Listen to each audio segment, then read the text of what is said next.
মমতা সব ফেলে যেতে হবে, পরিপাটি এই পৃথিবী ছেড়ে চলে যেতে হবে তোমাকে। একদিন আমাদেরকে বিদায় নিতে হবে, এজন্য যাওয়ার আগে আমরা তৈরি হয়ে যাই। যাই হোক, আমরা সকলে ইনশাআল্লাহ নামাজ পড়বো। আজকে আলোচনা আপনারা শুনলেন, ভালো লাগলো, কথা বলছেন, কিন্তু দুঃখের কথা কি বলবো, শুনলাম একান দিয়ে শুনলাম, একান দিয়ে বাহির করে দিলাম, এমনটা যেন না হয়। আমি অনুরোধ করে বলছি, এলাকার ছেলে, আমি এখানে ফোন করব, খোঁজ নেবো যে গ্রামে একজনও কি নামাজি হয়েছে। যদি হয় তাহলে খুশি হব, আর যদি না হয় তাহলে খুব দুঃখ লাগবে। এর জন্য নামাজ পড়বেন ইনশাআল্লাহ, ইনশাআল্লাহ। এবার আমি যে বিষয়টা বলেছিল, সৎ নারীর বৈশিষ্ট্য, সৎ নারী কাদেরকে বলা যেতে পারে, এ বিষয়ে কিছু আলোকপাত করব।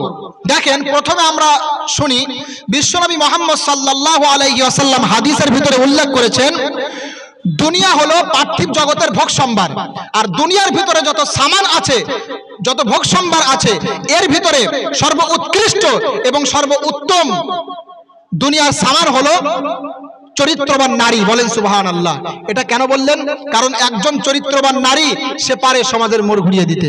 নারী যদি একজন চরিত্রবান হয়, তার পেট থেকে যেগুলো বাহির হবে সেগুলো বড় আলেম হবে, হাফেজ হবে, বড় বড় আল্লাহর ওলি হবে, ঠিক না ঠিক? আর যদি নারী যদি অসৎ চরিত্রের হয়, তাহলে তার সন্তানটা কখনো মানুষের মতো মানুষ হবে না। একজন মায়ের, একজন বাচ্চার, একটা বাচ্চার প্রথম শিক্ষক কে বলেন তো? তার মা। তার মা বাপ যেমন হবে ঠিক বাচ্চা তেমন হবে। এজন্য রাসূল বললেন যে, এই হাদিসটা মুসলিম শরীফের ভিতরে উল্লেখ, কিতাবুর রদা, হাদিস নাম্বার 1467। আন আব্দুল্লাহ ইবনে আমর রাদিয়াল্লাহু তাআলা আনহু قال قال رسول الله صلى الله عليه وسلم الدنيا متاع وخير متاع الدنيا المرأة الصالحة। বিশ্বনবী মুহাম্মদ সাল্লাল্লাহু আলাইহি ওয়াসাল্লাম বলছেন, দুনিয়া হলো পার্থিব জগতের সৌন্দর্য, পার্থিব জগতের ভোগ সম্ভার, আর দুনিয়ার মধ্যে সর্বোত্তম সামান হলো একজন নেককার নারী। বলেন সুবহানাল্লাহ।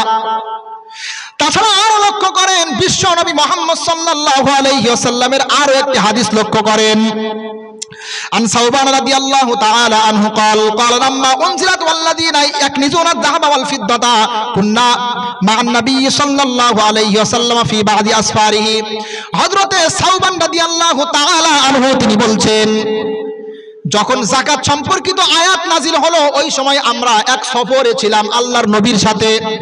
ফাকালা বাদু আসহাবিহি উনজিলা ফিদ যাহাবি ওয়াল ফিদ্দাতি মা উনজিলা। একজন সাহাবী বলল, যাকাত সম্পর্কে, সোনা রূপা সম্পর্কে যা অবতীর্ণ হওয়ার তা তো হলো, কিন্তু লাউ আলিমনা আইয়াল মালি খায়রুন ফানাত্তাখিদাহু, যদি আমরা জানতাম দুনিয়ার মধ্যে সর্বোৎকৃষ্ট সম্পদ কোনটা, যদি আমরা জানতাম ফানাত্তাখিদাহু, তাহলে অবশ্যই গ্রহণ করতাম। তখন আল্লাহর নবী বলেছিলেন, লিসানুন শাকিরুন, ওই জবান যেটা সর্বদা কৃতজ্ঞ থাকে, মানে আল্লাহর প্রশংসা আদায় করে। লিসানুন জাকিরুন, স্মরণকারী জবান। ওয়াকলবুন শাকিরুন, এমন অন্তর যেটা আল্লাহর কৃতজ্ঞতা প্রকাশ করে। ওয়া যাওজাতুন মুমিনাতুন তুইনুহু আলা ঈমানিহি, নেক স্ত্রী যে স্বামীকে সৎ পথের প্রতি পরিচালিত করে। লক্ষ্য করেন, দেখেন, ভালো করে বোঝেন। বহু পরিবার এমন আছে, স্বামী নামাজ পড়ে না কিন্তু স্ত্রী নামাজি। স্ত্রী স্বামীকে বলতে বলতে বলতে বলতে একদিন স্বামীও নামাজি হয়ে যায়, আছে না? আর যদি স্ত্রী এমন হয় যে নামাজ পড়ে না, সে আধুনিক মেয়েদের অবস্থা কিন্তু অন্যরকম। আধুনিক মেয়েদের অবস্থা অন্যরকম। আপনারা ভালোভাবে জানেন যে বর্তমানে অধিকাংশ মেয়েরা ইসলামিক যে পোশাক আশাক, ইসলামের যে শিক্ষা, আদর্শ নীতি তারা ফলো করে না, ঠিক না বেঠিক? এখন এই ধরনের যারা ইসলাম প্রিয় না, তারা যদি কোনো সংসারে যায়, তো তারা যখন নামাজ পড়ে না, স্বামীও কখনো চাইবে না নামাজ পড়তে। কিন্তু যদি স্ত্রী নামাজ পড়তো, ভালো হতো, সৎ হতো, তাহলে হয়তো বা স্ত্রীকে দেখে স্বামীও একদিন পরিবর্তন হতো, ঠিক না বেঠিক? এজন্য রাসূল বলছেন, এমন স্ত্রী দুনিয়ার হলো সর্বোৎকৃষ্ট সম্পদ, যে তার স্বামীকে দিনের কাজে সাহায্য করে। বলেন সুবহানাল্লাহ। এখন জানি না যে আমাদের ভিতরে কয়জনের এমন স্ত্রী আছে যারা দিনের কাজে সাহায্য করে। যদি না থাকে তাহলে অবশ্যই আমরা আসল সম্পদটা পাইনি।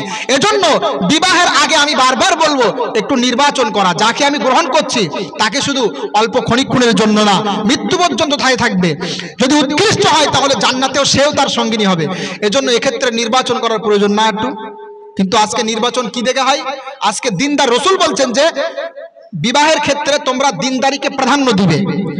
তার ভিতরে দিনদারি আছে কিনা, সেই নারী ইসলাম ফলো করে কিনা, নারী আল্লাহর রাসূলের সুন্নাত পছন্দ করে কিনা, নবীজি মুহাম্মদ সাল্লাল্লাহু আলাইহি ওয়াসাল্লামের আদর্শ ফলো করে কিনা, এটা দেখো। কিন্তু আজকে আমরা শুধু কিচ্ছু দেখি না, শুধু সৌন্দর্য, ঠিক না ঠিক? এমনটি করলে চলবে না, বিশ্বনবীর হাদিসের উপরে আমল করতে হবে। আল্লাহ তৌফিক দান করুন, বলেন আমিন। এখন সৎ নারীর বৈশিষ্ট্য বলি। সৎ নারীর প্রথম বৈশিষ্ট্য রব্বুল আলামিন, ভালো করে দেখেন, হয়তো মা বোনরাও এখানে আছে না, পাশে আছে, আমি তাদেরকেও বলবো সৎ নারী হতে গেলে কয়েকটা বৈশিষ্ট্য অর্জন করতেই হবে। এখন এই বৈশিষ্ট্য যদি আপনার ভিতরে থাকে তাহলে আপনি সৎ নারী। আল্লাহ আপনাকে সৎ নারী বললো, চরিত্রবান নারী। আল্লাহ আপনার জন্য জান্নাত উপস্থিত রেখেছে, বলেন সুবহানাল্লাহ। এখন বৈশিষ্ট্যগুলো দেখেন। সৎ নারীর প্রথম বৈশিষ্ট্য হলো, সৎ নারীর প্রথম বৈশিষ্ট্য হলো স্বামীর জায়েজ আদেশগুলো পালন করবে, স্বামীর অবাধ্য হবে না, এবং আল্লাহ রাব্বুল আলামিনের ইবাদত করবে। আল্লাহ রাব্বুল আলামিনের ইবাদতের ব্যতিক্রমী কিছু করবে না। আল্লাহ বলছেন, আর রিজালু কাওয়ামুনা আলান নিসা বিমা ফাদ্দালাল্লাহু বা'দাহুম আলা বা'দ ওয়া বিমা আনফাকু মিন আমওয়ালিহিম ফাস-সালিহাতু কানিতাতুন হাফিযাতুল লিল গায়বি বিমা হাফিযাল্লাহ। বলেন আল্লাহু আকবার। আল্লাহ বলছেন পুরুষেরা নারীদের প্রতি শ্রেষ্ঠত্ব রাখে, ভালো করে বোঝার চেষ্টা করেন। আল্লাহ বলছে পুরুষেরা নারীদের প্রতি শ্রেষ্ঠত্ব রাখে দুইটি কারণে। কয়টি কারণে? দুইটি কারণে। একটি হলো আল্লাহ প্রকৃতিগতভাবেই পুরুষদেরকে নারীদের প্রতি শ্রেষ্ঠত্ব দান করেছেন, আর দ্বিতীয় কারণ হলো অবিমা আনফাকু মিন আমওয়ালিহিম, পুরুষেরা নারীদের পেছনে খরচ করে, এজন্য পুরুষেরা নারীদের প্রতি শ্রেষ্ঠত্ব রাখে। সুতরাং এবার আল্লাহ বলছেন সৎ নারী হলো ওই নারী কনিতাতুন, যে তার স্বামীর অনুগত, যে আল্লাহর অনুগত। এই আয়াতে একটা প্রশ্ন ওঠে, আমি প্রশ্নের উত্তর দিয়ে দিই। অনেকে প্রশ্ন করে যে ইসলাম নারী জাতিকে সমান অধিকার দেয়নি, কারণ এই আয়াতে আল্লাহ বলছেন পুরুষেরা নারীদের প্রতি শ্রেষ্ঠত্ব রাখে। বলে যে ওই যে পুরুষেরা মানে নারীদেরকে ইসলাম সম অধিকার দেয়নি, কারণ কি? তারা কি বলে জানেন? বলেন যে ওরাসার সূত্রে যে মালগুলো বন্টন হয়, পুরুষেরা নারীদের দ্বিগুণ পায়, ঠিক না বেঠিক? আছে না? আরে পুরুষেরা কন্যা সন্তানের দ্বিগুণ পায় না, পুত্র সন্তান কন্যা সন্তানের দ্বিগুণ পায়। এখন ইসলাম বিদ্বেষীরা বলছে ইসলাম ধর্ম যৌক্তিক নয়, ইসলাম ধর্ম বাস্তবসম্মত নয়, কারণ ইসলাম সম্মতে ইসলাম ধর্মে নারীদের সমান অধিকার দেওয়া হয়নি। এ সম্পর্কে বিস্তারিত আলোচনা আমি করেছি, বিস্তারিত বলবো না। মনে রাখবেন অধিকার দিয়েছে, কিন্তু তারা জানে না, অথবা জেনেও তারা শিক্ষিত শয়তান, অস্বীকার করে। এখানে লক্ষ্য করেন তো, বিবাহের সময় স্বামীর পক্ষ থেকে স্ত্রীকে মোহর আনা বাবদ টাকা দেওয়া লাগে, ঠিক না বেঠিক? তো এখানে তো স্ত্রীর পক্ষ থেকে দেওয়া লাগে না, দেয় কারা? স্বামীরা। তো এখানে কেন বলো না যে মানে পুরুষদের বেশি অধিকার দেওয়া হলো? কেন বলে না তারা? এখানে কেন বলে না যে নারীকে বেশি অধিকার দেওয়া হলো? এ কথা কেন বলে না? তাছাড়া আরো লক্ষ্য করেন, আল্লাহ বলছেন সাংসারিক পারিবারিক যে খরচ খরচাগুলো আছে, যখন আত্মীয় স্বজন বাড়িতে আসে তখন পুরুষেরা খরচ করে, ঠিক না বেঠিক? এখানে তো নারীর ক্ষমতার দায়িত্ব না। জানাজার নামাজ খাটিয়া নিয়ে দাঁড়িয়ে আছে, ছেলে সন্তান বলে আমার বাপ যদি ভুল করে থাকে মাফ করো, আমার বাপ যদি কারোর কাছে ঋণী হয়ে থাকে তাহলে আমাদেরকে বলবে, আমরা কি করব? ঋণ পরিশোধ করব। দায়িত্ব নেয় কারা? ছেলে সন্তান না মেয়ে সন্তান? আমি বলতে পারি অনেক উত্তর আছে, যেহেতু বিষয় না এজন্য বলবো না, সময় আবার হয়ে আসছে আমার। মাথায় রাখবেন ইসলাম সম অধিকার দিয়েছে, এ নিয়ে বিস্তারিত আলোচনা আমার আছে।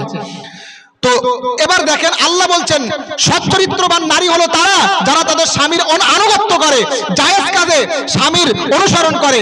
দুঃখের কথা কি বলবো, এই প্রথম বৈশিষ্ট্যেই ধরা খেয়ে যাবে আমার অনেক মা বোন যারা স্বামীর সাথে ভালো ব্যবহার করে না, ঠিক না বেঠিক?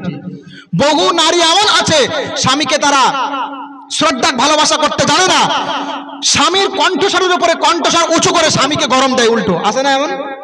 নাউজুবিল্লাহ, জাহান্নামী নারীদের বৈশিষ্ট্য। রাসূল বললেন 4টি জিনিস কোন নারী যদি পালন করতে পারে সে জান্নাত পেয়ে যাবে।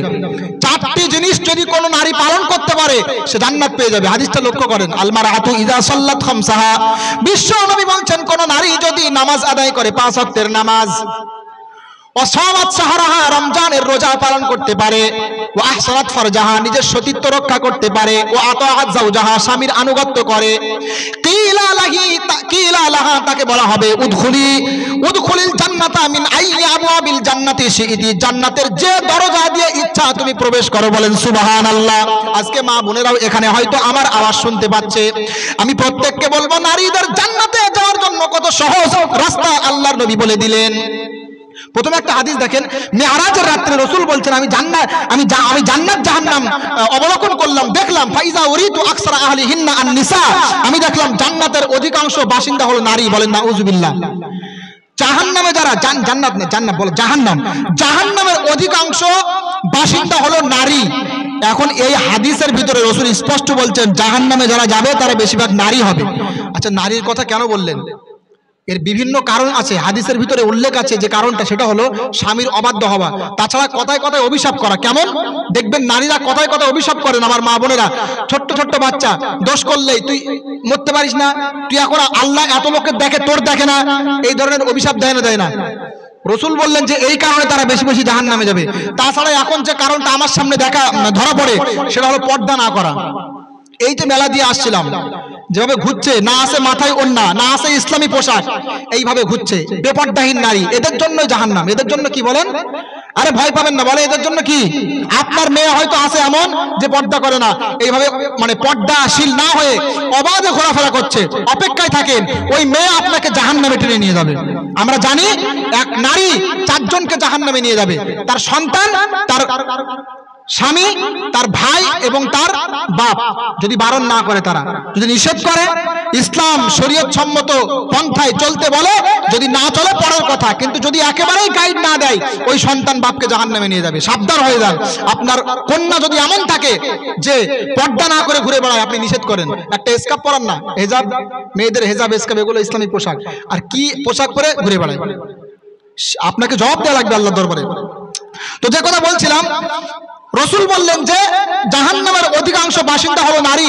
আবার এই নবী বলছেন, কোন মহিলা যদি 4টে বিষয়ের প্রতি আমল করে, কোন নারী যদি 4টে বিষয়ের প্রতি আমল করে, জান্নাত পাবে। প্রথম শর্ত হলো, রাসূল বলছেন, নামাজ আদায় করতে হবে, দ্বিতীয়ত রমজান মাসের রোজা পালন করতে হবে, তৃতীয়ত সতীত্বের সংরক্ষণ করতে হবে, অবৈধ সম্পর্ক করা চলবে না, আর চতুর্থ নম্বর শর্ত হলো ওই মহিলা স্বামীর আনুগত্য করবে।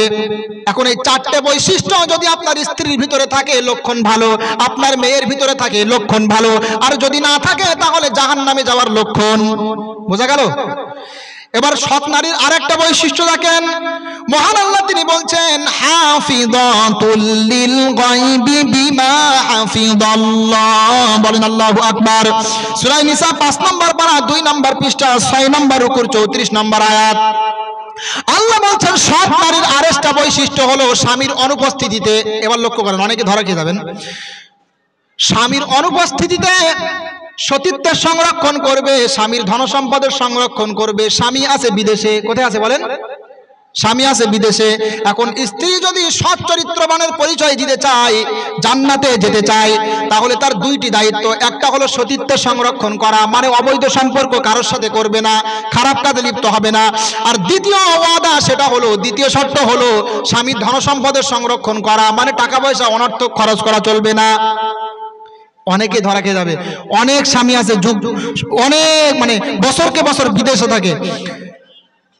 কি বলবো, দুঃখের কথা, এই বছরকে বছর স্ত্রীকে রেখে বিদেশে থাকার কারণে বহু স্ত্রীরা অন্যের সাথে অবৈধ সম্পর্কে জড়িত হয়। ঠিক না বেঠিক? এর জন্য স্বামীকে দায়ী আল্লাহর কাছে কাঠগড়াই, আসামির কাঠগড়ায় দাঁড়াতে হবে। একটা স্বামী তার স্ত্রীর অনুমতি না নিয়ে বাইরে 4 মাস থাকতে পারবে, তার বেশি থাকতে পারবে না। আর অনুমতি নিয়ে বছরকে বছর থাকতে পারবে, কিন্তু কথা হলো স্বামী হয়তো অনুমতি চাইলে স্ত্রী অনুমতি দিয়ে দেয় তার স্বামীর মন মাইন্ডের দিকে তাকিয়ে, কিন্তু এটা ঠিক নয়। আমি বারণ করব, যদি সে গুনাহের কাজে লিপ্ত হয়, স্বামী আল্লাহর কাছে তাকে জবাব দেওয়া লাগবে। আর দ্বিতীয়ত হলো ওই স্ত্রীর দায়িত্ব স্বামীর সম্পদ সংরক্ষণ করা। স্বামী বিদেশে আছে বলে অনর্থক টাকা পয়সা ব্যয় করতে পারবে না, যতটুকু না করলে নয় করবে, এবং বাকি সম্পদটুকু জমিয়ে রাখবে। এটা হলো স্ত্রীর দায়িত্ব, এটা হলো সৎ নারীর বৈশিষ্ট্য। এজন্য আমরা পারবো ইনশাল্লাহ আমাদের সমাজটা এভাবে করতে, ইনশাল্লাহ। চেষ্টা করতে হবে। সৎ নারীর দ্বিতীয় বৈশিষ্ট্য, সৎ নারীর তৃতীয় বৈশিষ্ট্য, সৎ নারী পুরুষের তৃতীয় নম্বর বৈশিষ্ট্য হলো নারীরা পবিত্র থাকবে, অশ্লীলতা বেহায়াপনার দিকে মন দিবে না, এরা খুব পবিত্র থাকবে, নিজেকে পবিত্র মনে করবে, পবিত্র থাকার চেষ্টা করবে। এবার একটা আয়াত লক্ষ্য করেন, আল্লাহ বলছেন আল খাবিসাতু লিল খাবিসিনা ওয়াল খাবিসুনা লিল খাবিসাত ওয়াত তাইয়্যিবাতু লিত তাইয়্যিবিনা ওয়াত তাইয়্যিবুনা লিত তাইয়্যিবাত। বলেন আল্লাহু আকবার। আল্লাহ বলছেন দুশ্চরিত্রা নারী যারা, তাদের আকর্ষণটা হলো দুশ্চরিত্র পুরুষদের দিকে। এবার ধরা খেয়ে যাবেন, আপনি যাকে পছন্দ করেন, আমার যুবক ভাইরা অনেকে অবৈধ সম্পর্ক করে, একটু ভাববেন আপনি যাকে পছন্দ করেন, আপনি যেমন আল্লাহ পাক আপনার কপালে ঠিক তেমন দেবে। আজকে দেখেন একটা লক্ষ্য, দেখেন অনেক যুবকরা আমাদেরকে বলে আমি নিজে খারাপ, তাই কি আমার নিজের চরিত্র খারাপ হতে পারে, কিন্তু আমি যাকে চিরজীবনের জন্য জীবন সঙ্গিনী হিসাবে নির্বাচিত করব, তাকে আমি একটু দিনদার, যেন নামাজ কালাম পড়ে ভালো হয় এমন নেওয়ার চেষ্টা করব। না, আল্লাহ কি বলছেন? আল্লাহ বলছেন আপনার চরিত্র যেমন আপনার ভাগ্যে আল্লাহ তেমন দেবে, ঠিক না? আল্লাহ বলছেন যারা দুশ্চরিত্র পুরুষ তাদের আকর্ষণটা হয় দুশ্চরিত্র নারীর দিকে, আর যারা দুশ্চরিত্র নারী তাদের আকর্ষণটা হয় দুশ্চরিত্র পুরুষদের দিকে, আর যারা সচ্চরিত্র তাদের আকর্ষণ হয় সচ্চরিত্র নারীর দিকে, আর যারা সচ্চরিত্র নারী তাদের আকর্ষণ হয় সচ্চরিত্র পুরুষদের দিকে। এজন্য আমি বলবো আপনার মন মাইন্ড যদি এমন হয় যে আপনি একজন বেগানা নারী, যে কিনা পর্দা করে না, যে আল্লাহর রসুলের বিধান পছন্দ করে না, যে শরীয়ত সম্মত পন্থায় জীবন যাপন করে না, যে অশ্লীলতা বেহায়াপনার মধ্যে ডুবে থাকে, এই রকম নারী যদি আপনি সিলেক্টেড করেন, তাহলে আমি বলবো আপনার চরিত্র নিশ্চয় খারাপ। এজন্য আল্লাহ এটাই পছন্দ করেছেন, ঠিক না ঠিক? এজন্য আপনি আপনার চরিত্র আগে সংশোধন করেন, তারপরে ইনশাআল্লাহ আল্লাহ আপনার ভাগ্যে ঠিকঠাক দেবে। তো এখানে সৎ নারীর বৈশিষ্ট্য হলো পবিত্র থাকবে, তাদের মাইন্ড হবে সবসময় সৎ পুরুষদের দিকে, এটাই হলো সৎ নারীর বৈশিষ্ট্য। এখন আপনি দেখেন আপনার কন্যা সন্তানকে এমন ভাবে আপনি লালন পালন করতে পেরেছেন যে পছন্দ করে এমন কাউকে যে নামাজ পড়ে। যদি না পারেন তাহলে আপনি কন্যা সন্তানকে এইভাবে গড়েন, যদি না পারেন তাহলে আপনার কন্যা সন্তানকে আপনি পরিবর্তন করেন, আপনার পুত্র সন্তানকেও পরিবর্তন করেন, না করলে এই সন্তান আপনাকে জাহান্নামে টেনে নিয়ে যাবে। এরপরে কন্যা সন্তানদের আরেকটা বৈশিষ্ট্য, সৎ চরিত্রবান হতে গেলে আরেকটা বৈশিষ্ট্য হলো ব্যভিচারে লিপ্ত হওয়া যাবে না, এমন ভাবে অবৈধ সম্পর্ক করা যাবে না, সৎ পবিত্র থাকতে হবে। আল্লাহ বলছেন ওয়া আতুহুন্না উজুরাহুন্না বিল মারুফ মুহসানাতিন গায়রা মুসাফিহাতি ওয়ালা মুত্তাখিদাতি আখদান। বলেন আল্লাহু আকবার।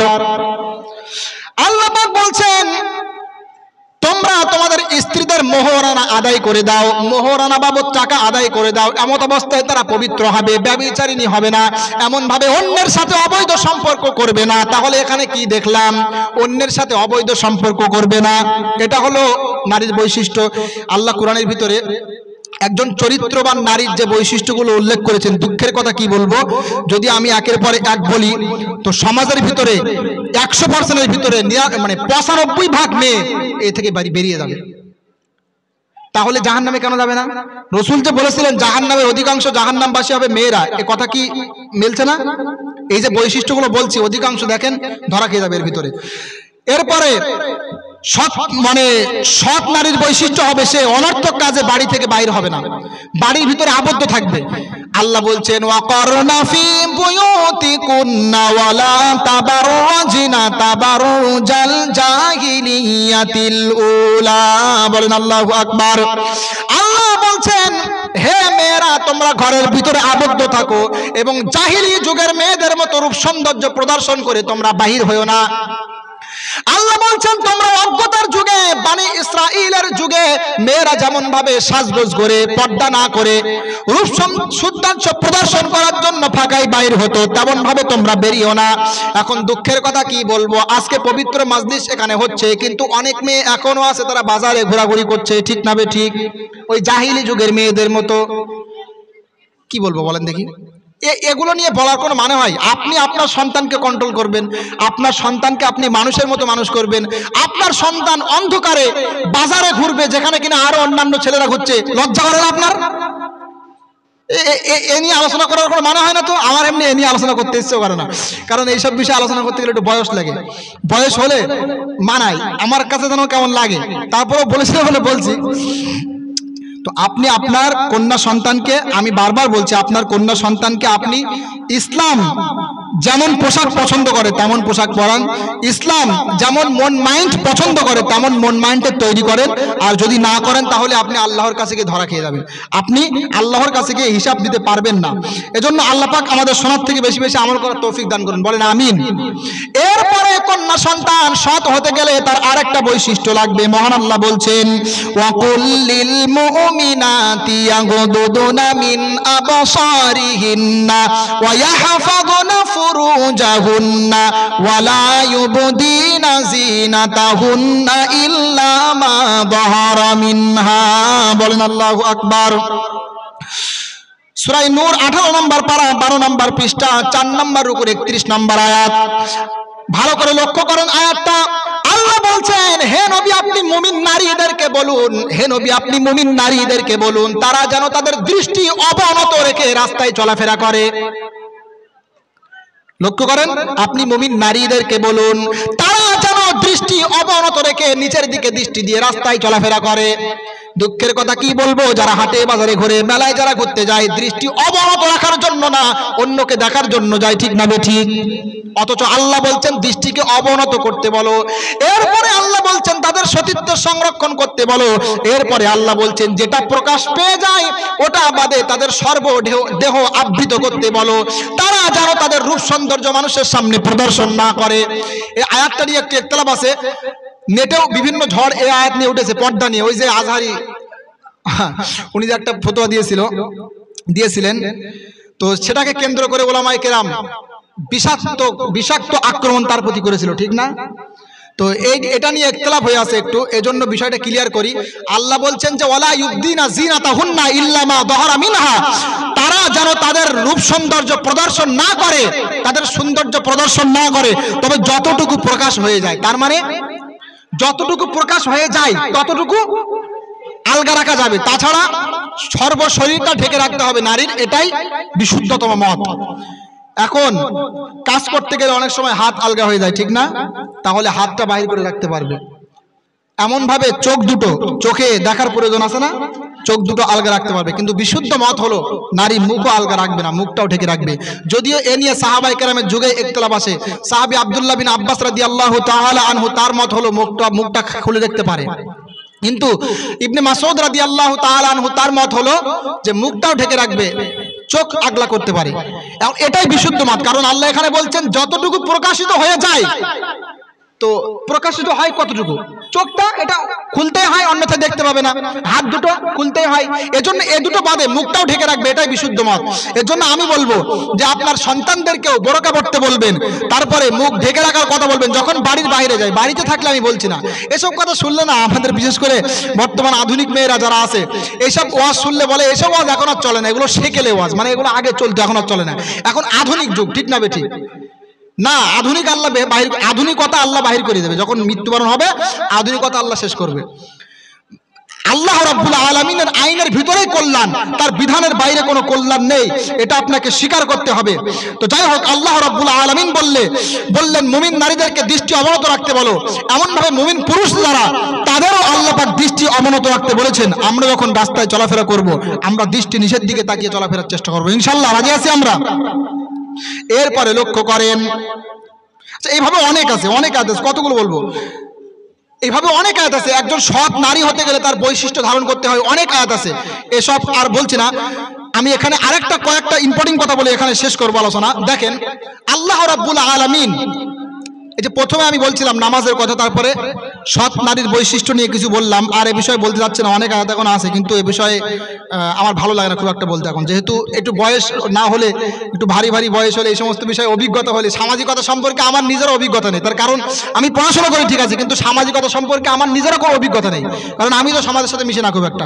এজন্য এই বিষয়ে বিস্তারিত বলাটা আমার পক্ষে যেন কেমন একটা হয়, এজন্য আমি কয়েকটা গুরুত্বপূর্ণ কথা যাওয়ার আগে আপনাদেরকে বলবো।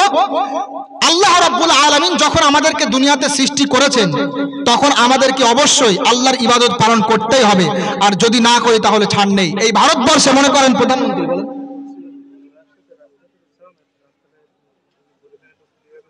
হুজুর আসছে বলতে মানে এখানে ওয়াজ করার জন্য নাকি?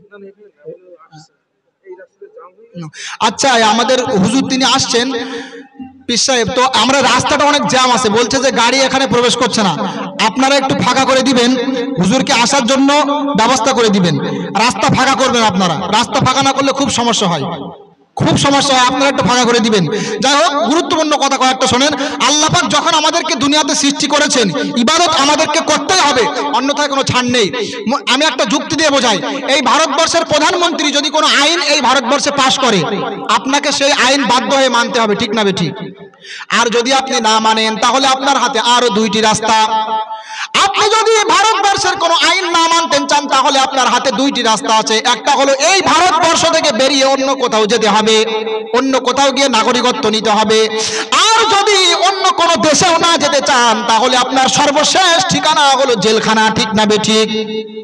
দুঃখের কথা কি বলবো, এতক্ষণ পর্যন্ত আল্লাহর কোরআন থেকে আলোচনা করলাম, হাদিসের কথা বললাম, এই কথাগুলো শোনার পরে যারা মানতে চাইবে না, মানার চেষ্টাও করবে না, এদের ক্ষেত্রেও আল্লাহ পাক দুইটা অপশন রেখেছেন। আল্লাহ বলছেন, ইয়া মাশারাল জিন্নি ওয়াল ইনসি ইনিস্তাতাতুম আও তাফুদু মিন আকতারিস সামাওয়াতি ওয়াল আরদ ফাফুদু লা তানফুদুনা ইল্লা বিসুলতান। বলেন আল্লাহু আকবার। সূরা রহমান 27 নম্বর পারা 11 নম্বর পৃষ্ঠার আয়াত 31 নম্বর আয়াত। আল্লাহ বলছেন, হে জিন আর মানব সম্প্রদায়, যদি আমি আল্লাহ আমার আইন তোমাদের ভালো না লাগে, তাহলে তোমরা আমার এই জমিন আসমানের নিচ থেকে তোমরা বেরিয়ে যাও। কিন্তু দুঃখের কথা কি বলবো, যেখানেই যাই ওই জায়গা কার? আল্লাহর। আল্লাহ বলছেন, আমার আইন যদি তোমাদের ভালো না লাগে, দেশের আইন না মানলে যেমন অন্য দেশে গিয়ে নাগরিকত্ব নিতে হয়, আমি আল্লাহ আমার আইন যদি ভালো না লাগে, তোমরা আমার জমিন থেকে বেরিয়ে যাও। কিন্তু জমিন থেকে বেরিয়ে যাওয়ার ক্ষমতা আমাদের নেই। যখন জমিন থেকে বেরিয়ে যাওয়ার ক্ষমতা আমাদের নেই, ক্লিয়ার শুনে নেন, ইবাদত করতেই হবে, বিধান মানতেই হবে। আর যদি না মানেন, আল্লাহরও একটা জেলখানা আছে, তার নাম জাহান্নাম, ঠিক না বেঠিক? ইন্না জাহান্নামা কানাত মিরসাদা। আল্লাহ বলছেন, অবশ্যই জাহান্নাম ওত পেতে বসে আছে, কখন তার ভিতরে ফেলা হবে। আরে জাহান্নামের কথা কি বলবো, জাহান্নামের কথা আমরা অনেক শুনেছি, জাহান্নামের আযাবের কথা শুনেছি, কিন্তু দুঃখের কথা কি বলবো, যখন জাহান্নামের কথা মানুষের সামনে বলি, তখন অনেকেই এটা কল্পনা মনে করে। এই যে কবরের আযাব বলি, কবরের ভিতরে এমন এমন শাস্তি দেওয়া হবে, জাহান্নামের ভিতরে এমন এমন শাস্তি দেওয়া হবে, কিয়ামতের দিন হাসরের ময়দানে এমন এমন শাস্তি দেওয়া হবে, যখন বলা হয় তখন অনেকে মনে করে এগুলো কল্পনা, এগুলো কি করে হবে? আরে আল্লাহ পাক চোখে আঙুল দিয়ে দেখিয়ে দিয়েছে। আল্লাহ করোনা ভাইরাসের মাধ্যমে আমাদেরকে শিক্ষা দিয়েছে। আমরা যখন মানুষের সামনে আয়াত তেলাওয়াত করি, ইয়াউমা ইয়াকুনুন নাসু কাল ফারাশিল মাবসুস ওয়া তাকুনুল জিবালু, আল্লাহ বলছেন ইয়াউমা ইয়াফিরুল মারউ মিন আখিহি ওয়া উম্মিহি ওয়া আবি ওয়া সাহিবাতিহি ওয়া বানি। আল্লাহ বলছেন, কিয়ামতের দিন পালিয়ে যাবে মানুষ তার স্ত্রী হতে, তার পিতা হতে, তার ভাই হতে। এই কথা যখন বলি, এক শ্রেণীর মানুষ বলতে থাকে, আমি আমার সন্তানকে অনেক ভালোবাসি, আমি আমার স্ত্রীকে অনেক ভালোবাসি, এটা কেমন করে সম্ভব, স্ত্রী থেকে আমি পালিয়ে যাব? আল্লাহ দুনিয়াতে করোনা ভাইরাসের মাধ্যমে শিক্ষা দিয়ে দিলেন, আল্লাহ করোনা ভাইরাসের মাধ্যমে শিক্ষা দিয়ে দিলেন, স্ত্রীর করোনা হয়, স্বামী স্ত্রীর কাছে যায় না, ঠিক না বেঠিক? ভালো করে বোঝার চেষ্টা করেন, আমি বুঝিয়ে দিচ্ছি, চোখে আঙুল দিয়ে বোঝার চেষ্টা করেন, আল্লাহ সবকিছু পারেন। সন্তানের করোনা ভাইরাস হয়, বাপ সন্তানের কাছে যায় না, ঠিক না বেঠিক? আল্লাহ দুনিয়াতে সামান্য ক্ষমতা প্রয়োগ করে অদৃশ্য ভাইরাসের মাধ্যমে আমাদেরকে শিখিয়ে দিলেন, বান্দা এই দুনিয়াতে সামান্য অদৃশ্য ভাইরাসের মাধ্যমে যদি আমি আল্লাহ স্বামী স্ত্রীর মধ্যে বিচ্ছেদ ঘটাতে পারি, যদি আমি আল্লাহ স্ত্রী সন্তানের মধ্যে বিচ্ছেদ করতে পারি, তাহলে আমি আল্লাহ এর থেকে বেশি ক্ষমতা প্রয়োগ করে কিয়ামতের দিন সন্তান থেকে পিতাকে দূরে রাখতে পারবো না। আল্লাহ দেখিয়ে দিচ্ছেন কিন্তু দেখি না। এরপরে আরো একটা আয়াত লক্ষ্য করেন, যখন আমরা বলি ইয়াউমা ইয়াকুনুন নাসু কাল ফারাশিল মাবসুস, মানুষগুলো বিক্ষিপ্ত পতঙ্গের মতো নিক্ষিপ্ত হবে, পাহাড়গুলো ধূলিত তোলার মতো উঠতে থাকবে কিয়ামতের দিন, তখন এক শ্রেণীর মানুষের মাথায় ঢোকে না এটা আবার কেমন করে সম্ভব, পাহাড়গুলো তোলার মতো উঠবে। লক্ষ্য করেন, যখন আমরা বলি কিয়ামতের ময়দানে পাহাড়গুলো তোলার মতো উঠবে, যখন কিয়ামত শুরু হয়ে যাবে, বড় বড় বিল্ডিং গুলো ধসে পড়বে, ধ্বংস হয়ে যাবে, এক শ্রেণীর মানুষের মাথায় ঢোকে না এটা কেমন করে সম্ভব, পাহাড়গুলো তোলার মতো উঠবে, মানুষগুলো ধ্বনিত তোলার মতো উঠতে থাকবে, কীট পতঙ্গের মতো নিক্ষিপ্ত হবে, ঢোকে না মাথায়। আল্লাহ পাক আমফান ঝড়ের মাধ্যমে শিক্ষা দিয়ে দিলেন। আচ্ছা, আমফান ঝড় আপনাদের এখানে হয়েছিল না? হয়েছিল তো অবশ্যই। আমফান ঝড় আমরা সকলে মনে রাখি, যারা বার্ধক্যে উপনীত হয়েছে, বুড়ো হয়ে গেছে, তারাও বলে যে আমরা জীবনে অনেক ঝড় দেখেছি কিন্তু আমফানের মতো ঝড় দেখিনি। ঠিক না বেঠিক? আল্লাহ আমফান ঝড়ের মাধ্যমে আমাদেরকে শিক্ষা দিয়ে দিল, অদৃশ্য শক্তি হাওয়ার মাধ্যমে আমি আল্লাহ বড় বড় বৃক্ষগুলো সমূলে উৎপাদন করতে পারি, ভূমিকম্পনের মাধ্যমে বড় বড় বৃক্ষগুলো আমি আল্লাহ ধ্বংস করে মাটির সাথে মিশিয়ে দিতে পারি। যেই আল্লাহ সামান্য ক্ষমতা প্রয়োগ করে বড় বড় বিল্ডিং গুলো মাটির মধ্যে ধসিয়ে দিল, যেই আল্লাহ সামান্য আমফান ঝড়ের মাধ্যমে বড় বড় বৃক্ষগুলো সমূলে উৎপাদিত করলো, সেই আল্লাহ এর থেকে বেশি ক্ষমতা প্রয়োগ করে কিয়ামতের দিন পাহাড়গুলো উড়াতে পারবেন না। এভাবে যদি আমরা বুঝতাম সব বুঝে আসতো, কিন্তু এভাবে আমরা কি করে বুঝবো? আমরা তো বোঝার চেষ্টা করি না। আল্লাহ কোরআনের ভিতরে যত জায়গাতে নামাজের কথা বলেছেন, তার থেকে বেশি জায়গাতে আল্লাহ পাক কোরআন নিয়ে গবেষণার কথা বলেছেন, যে বোঝার চেষ্টা করো আমি আল্লাহ কি না পারি। একটু ভাবেন না, যে আল্লাহ সামান্য ক্ষমতা প্রয়োগ করে আমফানের মতো এত বড় ঝড় দিতে পারলো, সেই আল্লাহ এর থেকে বেশি ক্ষমতা প্রয়োগ করে এমন ঝড় দিবেন যাতে বিল্ডিং গুলো উল্টে যাবে, পারেন না? তা আমরা বিশ্বাস যখন করি, আমরা কেন জাহান্নামের ভয় পাই না? জাহান্নামের আগুন সম্পর্কে আমরা কেন এত অসচেতন? জাহান্নামের আগুন সহ্য করতে পারবেন না। একটা গজল বলি জাহান্নাম সম্পর্কে, চোখ বুজিয়ে ভাববেন, গজলটা শুনবেন আর অনুভূতি করবেন। জাহান্নামের আগুন মাবুদ সইতে পারব না, দুনিয়াতে নৌকা দাইয়া আখিরাতে কাঁদাইও না। অনেকে বলে যে আমার তো বিপদ আপদ কাটে না, এত দুঃখ কষ্ট আল্লাহ কেন দেয়? আমি বলি, আপনাকে আল্লাহ বিপদ আপদ দিয়েছে, দুনিয়াতে কষ্টের ভিতরে রাখছে, আল্লাহ আপনাকে ভালোবাসে, আল্লাহ আপনাকে মাফ করতে চায়। আর আল্লাহ যাকে ভালোবাসেন জাহান্নামে তাকে দিবেন না, এজন্য দুনিয়াতে তাকে কষ্টের ভিতরে রেখে বিপদ আপদ বালা মুসিবত দিয়ে আল্লাহ তার গুনাহগুলো ক্ষমা করিয়ে জান্নাত দিতে চান। বলেন সুবহানাল্লাহ। জাহান্নামের আগুন মাবুদ সইতে পারব না, দুনিয়াতে নৌকা দাইয়া আখিরাতে কাঁদাইও না, দুনিয়াতে নৌকা দাইয়া আখিরাতে কাঁদাইও না। মুনকার নাকির ফারিস্তা এসে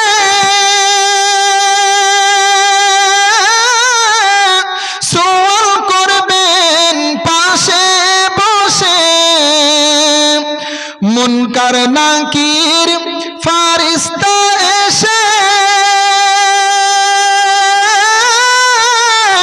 সওয়াল করবেন পাশে বসে, সঠিক জবাব না পাইলে, সঠিক জবাব না পাইলে উপায় থাকবে না, দুনিয়াতে নৌকা দাইয়া আখিরাতে কাঁদাইও না, দুনিয়াতে নৌকা দাইয়া আখিরাতে কাঁদাইও না। আজরাইল যেদিন ধরা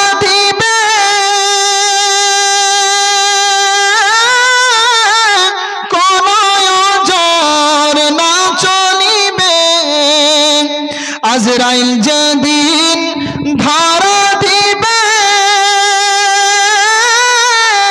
কোন ওজর না চলিবে প্রাণ পাখি উড়ে যাবে প্রাণ পাখি উড়ে যাবে রাখতে পারবি না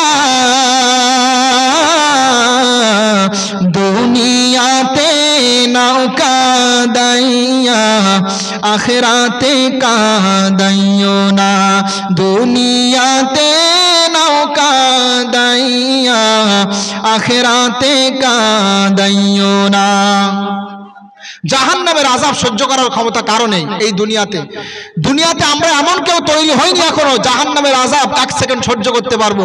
এজন্য আমি আপনাদেরকে বারবার বলি জাহান্নাম থেকে আমাদেরকে বাঁচতে হবে। আল্লাহ পাক আমাদেরকে কুকুর বানাতে পারতেন, মানুষের দাঁড়ায় দাঁড়ায় ঘুরতাম। আল্লাহ পাক চাইলে আমাদেরকে ইঁদুর বানাতে পারতেন, বিড়ালের শিকার হতাম। আল্লাহ পাক চাইলে আমাদেরকে শূকর বানাতে পারতেন, মানুষ দেখলেই নাক সিটকানি দিত। কিন্তু আল্লাহ আমাদেরকে বিড়াল কুকুর ইঁদুর বানালেন না, শূকর বানালেন না। আল্লাহ সর্বসৃষ্টি মানুষ হিসাবে আমাদেরকে আল্লাহ সৃষ্টি করলেন। আল্লাহ বলছেন ওয়ালাকাদ কাররামনা বানি আদম, আমি আল্লাহ বানি আদমকে সর্বসম্মানিত করেছি। বলেন সুবহানাল্লাহ। আল্লাহ বলছেন লাকাদ খলাকনাল ইনসানা ফি আহসানি তাকবীম।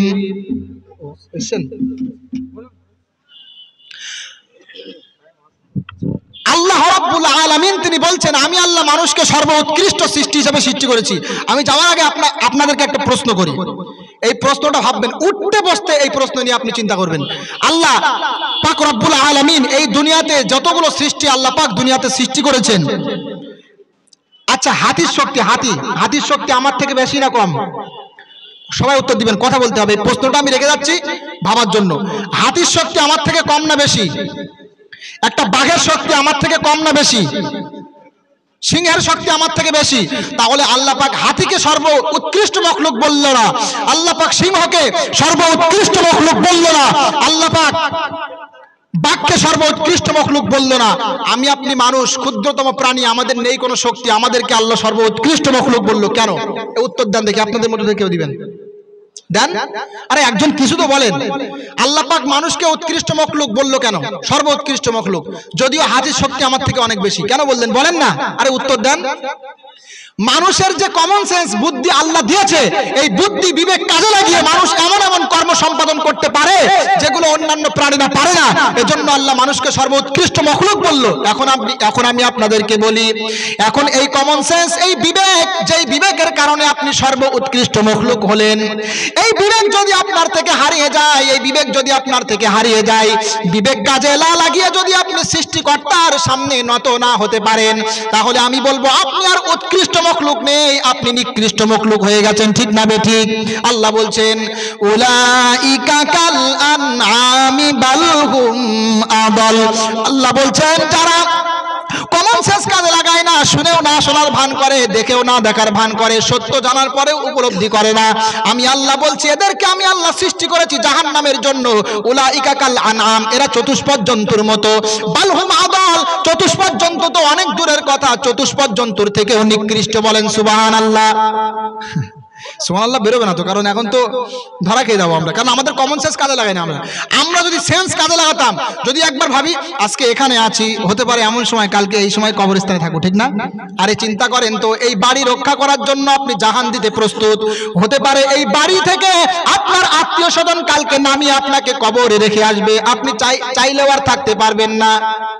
সবগুলো ভাবেন না? এই বাড়ি আজকে যদি কেউ দখল করতে আসে, আপনি আবার জান দিয়ে হলো বাড়িটা রক্ষা করবেন। আমার বাড়ি কেউ দখল করবে, সহ্য করতে পারবো না। হতে পারে এই বাড়ি থেকে আপনারই আত্মীয় কালকে নামিয়ে আপনাকে গোরস্থানে রেখে আসবে, আপনি থাকতে চাইলেও আর পারবেন না। ঠিক না বেঠিক? কুল্লু নাফসিন যায়িকাতুল মাউত, সূরাতুজ যারিয়াতের 57 নম্বর আয়াত। আল্লাহ বলছেন প্রত্যেকটা সৃষ্টিজীবকে মৃত্যুর স্বাদ গ্রহণ করতে হবে। কুল ইয়াতাওয়াফাকুম মালাকুল মাউতিল্লাযী উক্কিলা বিকুম সুম্মা ইলা রাব্বিকুম তুরজাউন। হে নবী আপনি বলেন তোমাদের প্রত্যেকের জন্য মালাকুল মাউত মৃত্যুর ফেরেশতা নিযুক্ত করা আছে, সময় মতো তোমাদের অবসান ঘটিয়ে দেবে, এরপরে তোমরা তোমাদের প্রভুর কাছে ফিরে যাবে। মৃত্যু নিশ্চিত না? দুনিয়াতে কোনো জিনিস নিশ্চিত না, একটা বিষয় নিশ্চিত, তার নাম কি বলেন তো? মৃত্যু। এজন্য আমি বারবার বলবো বসিয়ে রেখে, দ্বিতীয় বক্তা চলে এসে দেখেছেন আপনারা, তাকে বসিয়ে রেখে আলোচনা করাটা বিয়াদবি। এজন্য আলোচনা আমি আর দীর্ঘায়িত করব না। আপনি বারবার আমি আপনাদেরকে বলি, আপনারা পরিবর্তন হন। এই কষ্ট করে আমরা আসি রাতে আপনাদের সামনে আলোচনা করি, এই 2 ঘন্টা যে বকা কত কষ্ট এটা আপনি বুঝতে পারবেন না। যারা এখানে যারা বকবে তারা জানে এক ভাগ বকা অনেক কষ্টের বিষয়। এই জন্য এত কষ্ট করছি কি জন্য? যদি আপনারা আমাদের এই কথাগুলো শুনে জীবনে বাস্তবায়ন করেন, আলহামদুলিল্লাহ আমরা খুশি। আমাদের দাওয়াত সার্থক হবে এবং আমরা আলহামদুলিল্লাহ যে উদ্দেশ্য নিয়ে আমরা মাঠে নেমেছি সেই উদ্দেশ্য সাধন হবে। আর যদি আপনারা পরিবর্তন না হন তাহলে আমরাও সাকসেসফুল না। আমি আমার ব্যক্তিগত কথা বলছি, আমি নিজে সাকসেসফুল না। আমার উদ্দেশ্য থাকবে সঠিক ইসলাম প্রচার করা, উদ্দেশ্য অন্য কিছু আমার থাকে না, আলহামদুলিল্লাহ। এটা আমি দাবি করি আমার পক্ষ থেকে।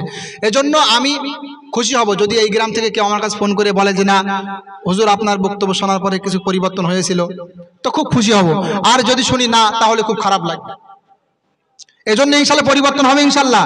আর যারা আমরা নামাজ আদায় করি, ভালো লাইনে চলি, আল্লাহর পথ, আল্লাহর দেয়া রসুল প্রদর্শিত পথ আমরা অবলম্বন করি, আমরা আল্লাহর কাছে দোয়া করব, আল্লাহ মৃত্যু পর্যন্ত আল্লাহ প্রদত্ত রসুল প্রদত্ত এই পথের উপরে যেন আমাদের জীবনটা পরিচালিত হয়, বলেন আমিন।